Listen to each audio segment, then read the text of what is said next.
Welcome back to our channel posh coaching classes. Myself Sureha Posh. आज मैं आप लोगों के सामने एक नए टॉपिक के साथ में आई हूँ। लास्ट टाइम मैंने आपको टॉपिक टेंसेस करवाए थे। टेंसेस के मैंने 4 सब पार्ट्स आपको कंप्लीट करवा दिए थे। आज मैं एक अगेन बहुत इंपॉर्टेंट टॉपिक आप सभी के सामने लेकर आई हूँ, जिनको कहा जाता है रिपोर्टेड स्पीच। अब देखिए, रिपोर्टेड स्पीच, हम कहते हैं रिपोर्टेड स्पीच का क्या काम रहता है हमारी इंग्लिश ग्रामर में, तो मैं आप लोगों को बताती हूँ। नॉर्मली क्या किया जाता है, जैसे कोई भी किसी के बारे में कुछ बोलता है, जैसे मेरे सामने कोई बैठा है, मैं बात कर रही हूँ। अब नॉर्मली मैंने कॉन्वर्सेट कर लिया, लेकिन कई बार क्या होता है, जब जो इंसान है वो मौजूद नहीं रहता, हमें उनको रिपोर्ट करवाना पड़ता है, हमें उनको बताना पड़ता है कि इस बंदे ने आपके बारे में कुछ कहा है।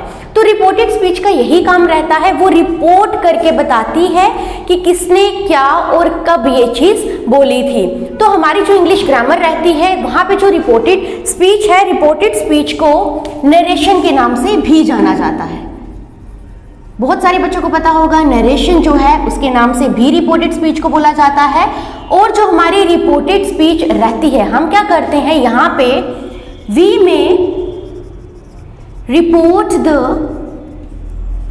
words of a speaker in 2 ways। इसमें हम क्या करते हैं, जो स्पीकर बात कर रहा होता है उनको हम 2 तरीके से रिपोर्ट कर देते हैं। एक को कहा जाता है डायरेक्ट वे, जिसको डायरेक्ट स्पीच के नाम से भी जाना जाता है। दूसरे को कहा जाता है इनडायरेक्ट वे, जिसको बोला जाता है इनडायरेक्ट स्पीच। देखिए, यहां पे मैंने आपको बोला रिपोर्टेड स्पीच। अब ऐसे नॉर्मली कॉन्वर्सेट करना बड़ा आसान होता है, लेकिन वही कॉन्वर्सेशन जो है जब हमें किसी तक पहुंचानी होती है तो थोड़ा सा डिफिकल्ट हो जाता है। ठीक है, उस डिफिकल्टी को आसान कर देता है हमारा रिपोर्टेड स्पीच, जहां पे हम क्या करते हैं, जो भी स्पीकर बात कर रहा होता है उसको 2 तरीकों से पेश करते हैं, या तो डायरेक्ट स्पीच से करेंगे या इनडायरेक्ट स्पीच से करेंगे। अब जो हमारा डायरेक्ट स्पीच रहता है, इसमें जो सेंटेंसेस रहते हैं उनको हम 2 भागों में बांटते हैं। एक रहता है हमारे पास रिपोर्टेड वर्ब, दूसरा रहता है हमारे पास रिपोर्टेड स्पीच। एक डायरेक्ट स्पीच में हमारा रिपोर्टेड वर्ब रहता है और दूसरा रिपोर्टेड स्पीच रहता है। अब डायरेक्ट स्पीच को हम किस तरह से समझ सकते हैं, यहां पे हम क्या करते हैं, वी में quote the actual words of a speaker. यहां पे हम क्या करते हैं, जो एक्चुअल वर्ड्स होते हैं स्पीकर के, उसको कोट करके रखते हैं, कोटेशंस में रखते हैं। जैसे हम नॉर्मली बात करें, राम कहता है वो कल दिल्ली जाएगा। ठीक है, हम बोलते हैं Ram says he will go to Delhi tomorrow. यहां पे जो he will go to Delhi tomorrow रहेगा उसको हम कोट करके रखेंगे। मैं यहां लिख के समझाती हूं आपको। जैसे he says I will go to Delhi tomorrow। अब देखिए, यहां पे कोट कर दिया गया है जो एक्चुअल वर्ड्स हैं, यहां पे जो एक्चुअल सब्जेक्ट जो बात कर रहा है उसको हमने कोट कर दिया है, तो इसको कहा जाएगा डायरेक्ट स्पीच। मैंने यहाँ पे अभी आपको लिख के बताया है कि डायरेक्ट स्पीच 2 तरीके की होती है। एक होता है रिपोर्टेड वर्ब और दूसरी रहती है हमारे पास रिपोर्टेड स्पीच। जैसे हम नॉर्मली, जहां पे मैंने आपको जो एग्जांपल है वो लिख के दी, he says I will go to Delhi tomorrow. अब ये जो सेंटेंस है, यहाँ पे मैंने एक सेंटेंस को 2 पार्ट्स में डिवाइड कर दिया है। एक जो है वो इन्वर्टेड कॉमा से बाहर है और एक पार्ट जो है वो इन्वर्टेड कॉमास के अंदर है। जो पार्ट इन्वर्टेड कॉमा के बाहर रहेगा उसको कहा जाएगा रिपोर्टेड वर्ब, और जो इन्वर्टेड कॉमास के अंदर है उसको कहा जाएगा रिपोर्टेड स्पीच। ये रहता है हमारा डायरेक्ट स्पीच। अब जो हमारा इनडायरेक्ट स्पीच रहता है, वहां पे हम किसी तरह की कोटिंग का इस्तेमाल नहीं करते। वहां पे जो भी स्पीकर बात कर रहा होता है, हम उसको यूजुअली जैसा लिखना है वैसा ही लिखते हैं, और वहां पे किसी तरह की कोटेशन का इस्तेमाल नहीं किया जाता। तो इसको मैं डिफाइन करूंगी, वी में report the actual words of a speaker without coating. यहां पे किसी तरह की कोटेशंस का इस्तेमाल नहीं होगा।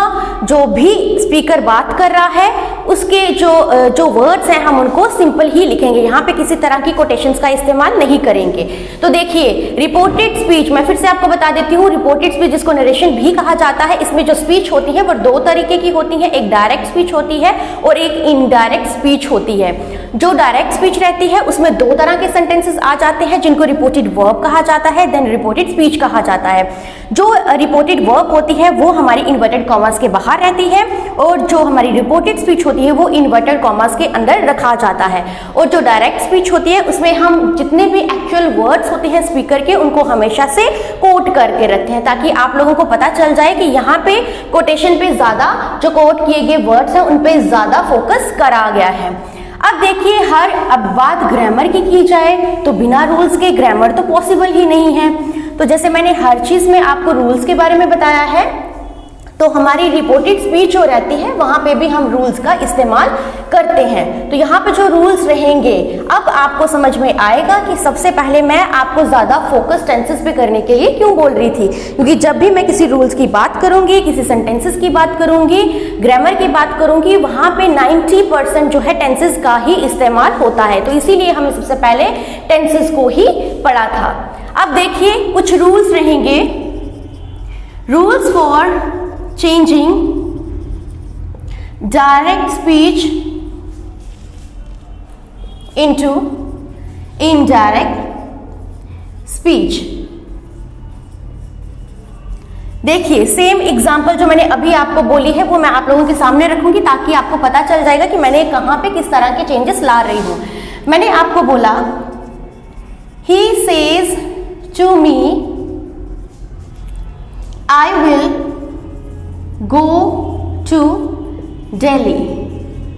देखिए ये पार्ट है हमारे पास रिपोर्टेड वर्ब और ये पार्ट है रिपोर्टेड स्पीच और ये जो पूरी स्पीच है हमारे पास ये है डायरेक्ट स्पीच। अब जो डायरेक्ट स्पीच है उनको इनडायरेक्ट में कैसे चेंज करेंगे, तो यहाँ पे रूल्स देखिएगा। सबसे पहला rule and important rule which is SON सन, बेटा, समझ में आ गया। लेकिन इस बेटे का बहुत ही बड़ा एक क्या नाम है मीनिंग रहता है। वो मीनिंग क्या है, देखिए S क्या है, इसमें क्या होगा, first person of reported speech will be changed according to the subject of the reported verb। ठीक है, यहां पे मैंने बोला first person of the reported speech. अब अगर मेरी वीडियोस आप देख रहे हैं तो मैंने आपको एक चीज करवाई थी, मैंने आपको पर्सनल प्रोनाउंस के बारे में बताया था। वहां पे मैंने आपको बताया था कि 3 तरह के पर्सन्स होते हैं। जिन लोगों को नहीं पता है तो प्लीज मेरी प्रीवियस वीडियोस जरूर देखें, आपको जो डाउट्स हैं आपके क्लियर हो जाएंगे। तो यहाँ पे हमने क्या देखना है, जो फर्स्ट पर्सन, हम इस पार्ट को देखेंगे, यहाँ पे जो फर्स्ट पर्सन होगा it will change according to the subject. यहाँ पे ये ही हमारे पास सब्जेक्ट है, मी हमारे पास ऑब्जेक्ट है। तो यहां पे अगर फर्स्ट पर्सन होगा it will change according to the subject of reported verb. उसी तरह ओ का क्या मीनिंग रहेगा, सेकेंड पर्सन ऑफ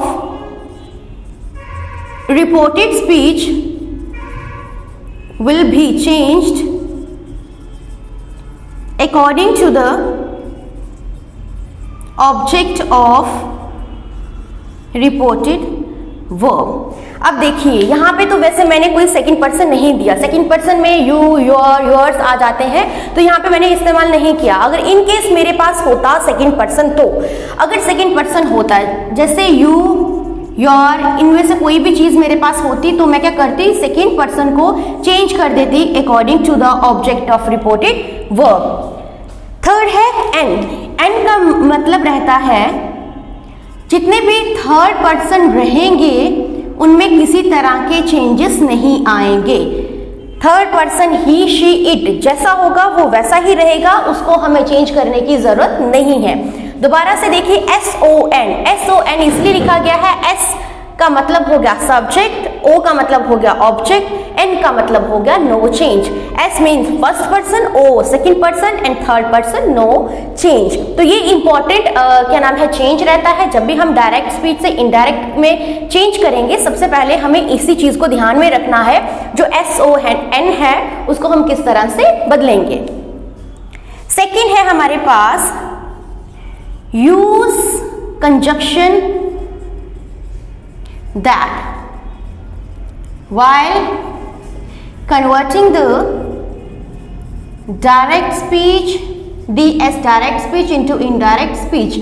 अब देखिए जो कंजक्शन है दैट उसका इस्तेमाल हो जाएगा हम जब भी डायरेक्ट स्पीच को इनडायरेक्ट स्पीच में तब्दील करेंगे। तो अब एक चीज आप हमेशा ध्यान रखिएगा, जैसे मैंने आपको टेंसेस में बताया था कि एक जो सेंटेंसेस होते हैं वो बहुत तरीके के होते हैं। उनमें एफर्मेटिव्स होते हैं, नेगेटिव्स होते हैं, इंटरोगेटिव्स होते हैं, एक्सक्लेमेटरीज होते हैं, ऑप्टेटिव होते हैं, इंपेरेटिव्स होते हैं। तो यहाँ पे जो दैट है, दैट जब मैं आने वाली वीडियोस बनाऊंगी अपने रिपोर्टेड स्पीच पे आपको पता चल जाएगा।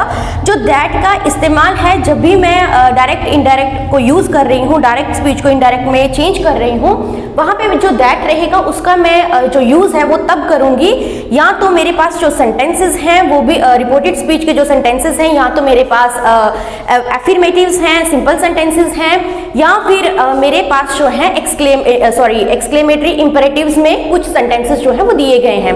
उसके अलावा एक्सक्लेमेटरी होंगे तब भी मैं दैट का इस्तेमाल करूंगी। Other than these 3 kinds of sentences, उनके अलावा मैं किसी भी जगह दैट का इस्तेमाल नहीं करूंगी। वो आपको मेरे आने वाली जो वीडियोस होंगी वहां पे आपको ये सारे के सारे डाउट्स क्लियर हो जाएंगे। लेकिन यहाँ पे आप सबसे पहले मैं यही लिखूंगी कि जो कंजक्शन है वो दैट का इस्तेमाल करूंगी मैं जितने भी मेरे एफर्मेटिव सेंटेंसेस रहेंगे। एफर्मेटिव को मैं असर्टिव भी कहूंगी क्योंकि इसमें नेगेटिव भी हो सकते हैं। ठीक है, तो एफर्मेटिव सेंटेंसेस में दैट का मैं इस्तेमाल करूंगी जब मुझे डायरेक्ट स्पीच को इनडायरेक्ट में चेंज करना होगा। अब देखिए नेक्स्ट, अब जो है हमारे पास if the tense of the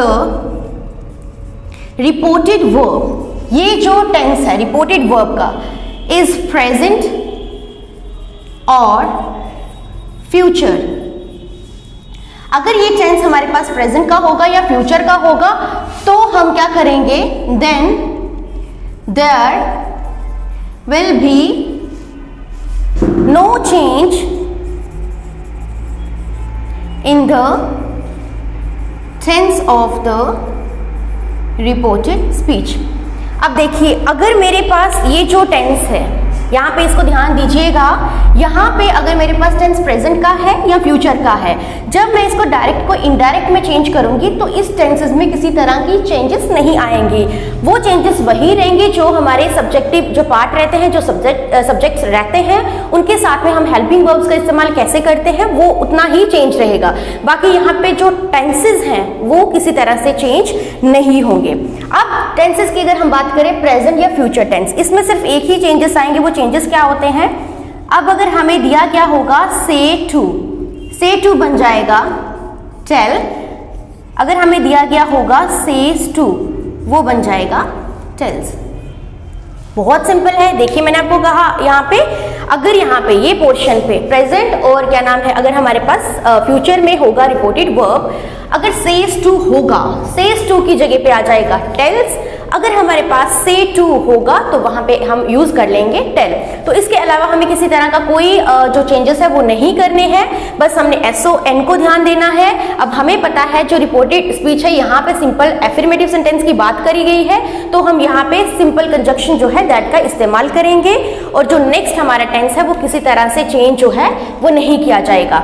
दोबारा से देख लीजिए, मैंने आपको बोला जब डायरेक्ट स्पीच को इनडायरेक्ट में चेंज करना है सबसे पहले आपने SON, सन। बेटा किसी को नहीं भूलता, बेटा कभी भी नहीं भूलेगा। अनिल कपूर की मूवी भी है, आप याद रख सकते हैं, बेटा कभी किसी को नहीं भूल सकता। तो बेटे के नाम से आप याद रखिएगा। जो S है दैट मीन्स सब्जेक्ट, O है वो ऑब्जेक्ट है, N मीन्स नो चेंज। अब जो सब्जेक्ट की बात करी जाएगी, सब्जेक्ट सीधा सीधा जुड़ा होगा फर्स्ट पर्सन के साथ, जो रिपोर्टेड स्पीच का होगा वो चेंज हो जाएगा according to the subject of reported verb. ओ की बात आएगी, ओ मीन्स ऑब्जेक्ट। ऑब्जेक्ट का मतलब होगा जो सेकंड पर्सन होंगे रिपोर्टेड स्पीच के, वो ऑब्जेक्ट के अकॉर्डिंगली चेंज होंगे। एन मीन्स नो चेंज, मतलब जो थर्ड पर्सन होंगे उनमें किसी तरह के चेंजेस जो है वो आप नहीं लाओगे, वो किसी तरह से चेंज नहीं किया जाएगा। उसके अलावा दैट कंजक्शन का आप इस्तेमाल करेंगे जब भी सेंटेंसेस आपके पास एफर्मेटिव एग्जेक्टिव होंगे। आने वाली वीडियोस में मैं आपको बताऊंगी किन किन सेंटेंसेस में दैट का इस्तेमाल होगा और दैट के अलावा हम किस कंजक्शन का इस्तेमाल करेंगे। अब कंजक्शन का इस्तेमाल क्यों हो रहा है, बहुत सारे डाउट्स आ रहे होंगे आपके मन में, लेकिन आप मुझसे पूछ नहीं सकते, तो मैं ये भी आपको क्लियर कर देती हूँ। मैंने आपको शुरुआत में ही बता दिया था कि जो डायरेक्ट स्पीच होती है उसमें दो तरह के सेंटेंसेस रहते हैं। जो मेरा फर्स्ट वीडियो था हमारे पॉश कोचिंग क्लासेस के चैनल पे, मैंने वहां पे ही आपको बताया था कि जो हमारी इंग्लिश ग्रामर होती है वो पार्ट्स ऑफ स्पीच से बनती है, और जो पार्ट्स ऑफ स्पीच थे उनमें से मैंने एक पार्ट का डिस्कस करा था जिसको कंजक्शन कहा जाता है। और कंजक्शन क्या था कि वो उसका काम क्या रहता है, जोड़ने का काम रहता है। वो दो या दो से ज्यादा वर्ड, सेंटेंसेस, क्लॉजेस, फ्रेजेस को जोड़ने का काम करते हैं। तो यहाँ पे भी देखिए दो तरह के सेंटेंस है, एक को रिपोर्टेड स्पीच से बाहर रखा गया है, जो कोटिंग है वहां से बाहर रखा गया है, और एक को कोटेशन के अंदर रखा गया है। अब दो तरह के सेंटेंस हैं तो ऑब्वियसली हमें इनडायरेक्ट स्पीच में दो तरह के सेंटेंसेस को जोड़ना है, और जब हम जोड़ने का काम करेंगे तो वो काम कंजक्शन के अलावा कोई नहीं करेगा। यहाँ पे कंजक्शन जो है वो दैट से दैट लगा के हम क्या कर रहे हैं, डायरेक्ट स्पीच को इनडायरेक्ट में तब्दील कर रहे हैं। उसके अलावा मैंने आपको एक चीज पे और फोकस डालने के लिए बोला है, जब भी हमारे पास रिपोर्टेड वर्ब प्रेजेंट या फ्यूचर में दी गई होगी, हमें कहीं पे भी टेंसेस को चेंज नहीं करना है। टेंसेस जो है वो एज इट इज ही रहेंगे। हेल्पिंग वर्ब्स का इस्तेमाल जो है वो हम सब्जेक्ट को देख के कर लेंगे। उसके अलावा जो से टू होगा वो टेल बन जाएगा, और जो सेज टू है वो टेल्स में चेंज हो जाएगा। अब देखिए मैं आपको बताती हूँ इन सारे चेंजेस को हम इस्तेमाल कैसे करते हैं। ये जो रूल्स हैं बहुत इंपॉर्टेंट रूल्स रहते हैं, तो जो भी बच्चे जिनको ग्रामर में बहुत ज़्यादा कंफ्यूजन रहता है, जिनको रहता है कि हमें याद नहीं रख सकते या फिर याद रखने का मन नहीं करता, तो प्लीज़ आप जो भी चीज़ें होती हैं उनको नोट कर लीजिए करिए। उससे क्या हो जाएगा कि आपको कभी भी किसी तरह के कोई भी डाउट्स आते हैं मन में, आप उन नोटबुक को देख के उन डाउट्स को क्लियर कर सकते हैं। अब देखिए जैसे यहाँ पे दिया गया था हमें डायरेक्ट स्पीच, मैंने अभी आपको डिस्कस करा, अब उस डायरेक्ट स्पीच को मैं इनडायरेक्ट में चेंज करूंगी। ये है हमारा डायरेक्ट स्पीच। तो जिस तरह के रूल्स मैंने आपको बताए, तो ये टेंस सबसे पहले हम ध्यान देंगे, ये टेंस कौन सा है, प्रेजेंट का टेंस है। तो सेज टू इनडायरेक्ट को जब हम चेंज करेंगे, ध्यान से देखिएगा, सब्जेक्ट है हमारे पास ही, सेज टू हमारे पास आ जाएगा टेल्स मी, अब कंजक्शन लग जाएगी दैट। अब देखिए I is the first person, it will change according to the subject. Subject है हमारे पास ही के लिए ही अप्लाई हो जाएगा, विल गो टू दिल्ली। किसी तरह की कोई भी चेंजेस जो है वो मैंने नहीं लाए। हमें सिर्फ एक ही चीज का ध्यान रखना है, जब भी ये पार्ट हमें प्रेजेंट या फ्यूचर में दिया गया होगा तो हमें इस पार्ट में किसी तरह के चेंजेस नहीं लाने पड़ेंगे। एक और एग्जांपल ले लेती हूं मैं, मोहन सोहन बहुत आते हैं इंग्लिश ग्रामर में, तो मोहन की ही एग्जांपल मैं लूंगी। Mohan says to Sohan you are. You मैं क्यों इस्तेमाल कर रही हूं, क्योंकि सेकंड ऑब्जेक्ट मैंने आपको यहां पे नहीं बताया था। You are my best friend. तो सेकंड पर्सन किस तरह से चेंज किया जाता है मैंने आपको नहीं बताया था, इसलिए मैंने यहाँ पे यू इस्तेमाल करा है।